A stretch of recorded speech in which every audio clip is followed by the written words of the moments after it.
안녕하세요. 오늘 여러분들과 이야기를 나눌 정인법사입니다. 여러분들과 할 이야기는 믿음에 관한 이야기입니다. 요즘 사람들 이제 사회를 살아가는 사람들을 보면 자신감이 많이 부족하고 또 의지력이 부족하고 또 원력이 부족한 이러한 사람들이 많습니다. 이 원인으로는 스스로에 대한 이 믿음이 부족하다라고 얘기를 할 수 있겠습니다. 무언가를 우리가 행할 때 무작정 시도해보고 일단 해보기보다는 먼저 해야 될 것에 대해서 부정적인 잣대로 생각을 하고 포기하는 경우가 너무 많습니다. 시도조차 하지 않는 경우인 것이죠. 예로 제가 군복무를 지금 하고 있지만 한 용사가 국가시험을 보고 있었습니다. 그 국가시험은 횟수에 좀 제한이 있어서 5번 정도밖에 볼 수 없는 국가시험이었습니다.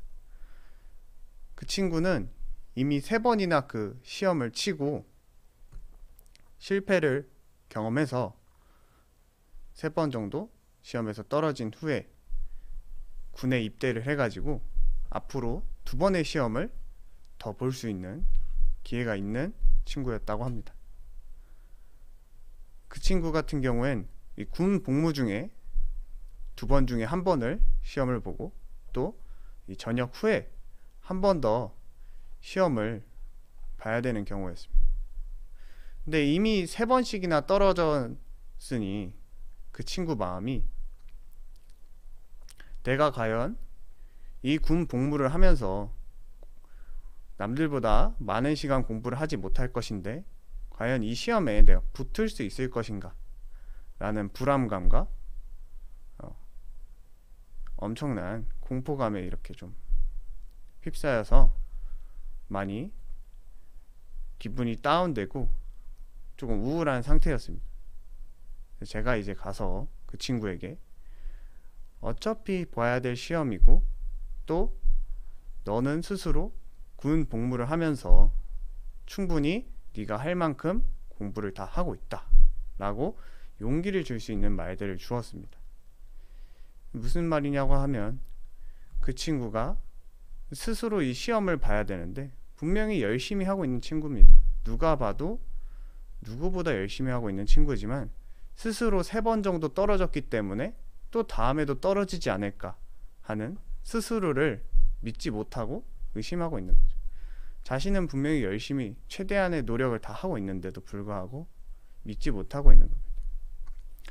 이 스스로를 믿고 이 스스로를 의지하고 이러한 것들이 우리 보통 자신감, 의지력, 원력의 바탕이 되는 마음입니다. 그러나 우리가 보통 살아가는 사람들은 스스로를 믿지 않고 또 의심하고 또 타인을 많이 의심하기도 합니다. 이 성실론에 보면 스스로를 의심하면 배울 기회가 없다 라고 나와 있습니다. 이 말은 스스로를 믿지 않으면 우리가 시도조차 하지 않고 또 배울 기회조차 만들지 않는다는 겁니다. 스스로에 대한 믿음과 확신이 부족하기 때문에 자기 자신을 의심하고 또 무언가 시도하지 않고 또 기회가 와도 잘 붙잡지 못하는 경우가 많습니다.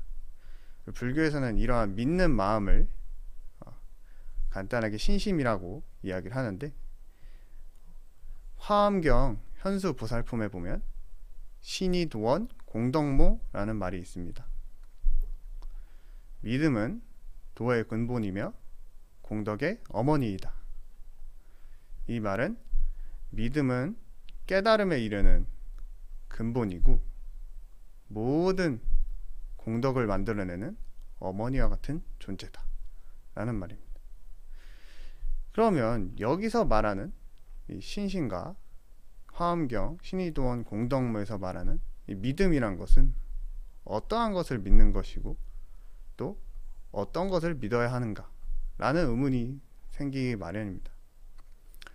신심에서의 믿음은 불교의 궁극적 목표인 이 깨달을 수 있다라는 자신도 부처가 될 수 있다라는 그 믿음입니다.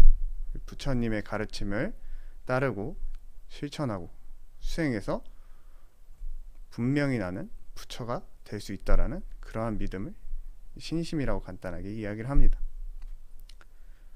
그렇다면 이 화엄경 현수보살품에서 얘기하는 이 믿음은 부처님의 가르침을 믿고 의지하는 것을 얘기합니다. 불교가 가장 궁극적 목표인 깨달음을 얻어 부처가 되는 그러한 목표를 가지고 있다면 이 믿음이야말로 그 부처의 경지에 이르게 할 수 있는 가장 근본적인 길이다 라고 얘기를 할 수 있습니다. 그러면 무엇을 믿어야 이 부처가 될 수 있느냐 라고 했을 때, 첫째는 부처님의 가르침인 법을 믿는 것입니다. 불법을 만나고 이 진리를 알 수 있는 기회가 주어지고 또 지혜를 기를 수 있는 기회가 주어집니다. 그러나 아까 말씀드렸다시피 스스로를 믿지 않으면 기회가 온다 해도 만나지 못하고 만들지 못할 수 있습니다. 그래서 부처님의 가르침을 믿고 그것을 실천하면 내가 부처가 될 수 있다라는 스스로에 대한 믿음이 두 번째로 필요합니다. 이 스스로에 대한 믿음이 있어야 우리가 불법을 만나서 법회를 가고 설법을 듣고 좋은 영상을 본다 하더라도 그것을 내가 듣고 그대로 실천하면 나도 부처님처럼 될 수 있고 나의 삶이 좀 더 풍요로워지고 윤택해진다라는 스스로에 대한 믿음이 필요합니다. 이 스스로에 대한 믿음이 바로 우리의 원력의 근원이 됩니다. 내가 깨달을 수 있고 원하는 바를 이룰 수 있다는 원력이 됩니다. 일상에서도 이와 같이 스스로에 대한 믿음은 자신감을 길러주고 의지력이 되어줍니다. 불자 여러분들도 법회를 가고 설법을 청하고 또 좋은 영상을 보는 것도 중요하지만 그와 동시에 그 가르침을 믿고 저절로 실천하고 수행해서 스스로에 대한 믿음을 가지고 길러내서 풍요로운 삶을 살아야 합니다. 미국의 사업가 메리 케이 애쉬가 한 말을 읽어드리겠습니다. 당신 자신에게 한계가 있다고 생각하지 마라. 사람들은 자신이 할 수 있다고 생각하는 만큼만 자신에게 한계를 두게 된다. 하지만 당신이 할 수 있다고 생각하는 한 당신에게 한계란 없다. 그렇기에 이것만 기억해라. 당신이 믿는다면 당신은 할 수 있다. 라는 말입니다. 우리 불자 여러분들도 이 부처님의 가르침을 듣고 본인의 마음을 정화하면서 여러분들이 스스로 믿는다면 그 가르침대로 충분히 실천할 수 있고 또 해탈하여 부처가 될 수 있음을 꼭 기억해 주시기 바랍니다. 이상으로 오늘 이야기 마치겠습니다. 성불하십시오.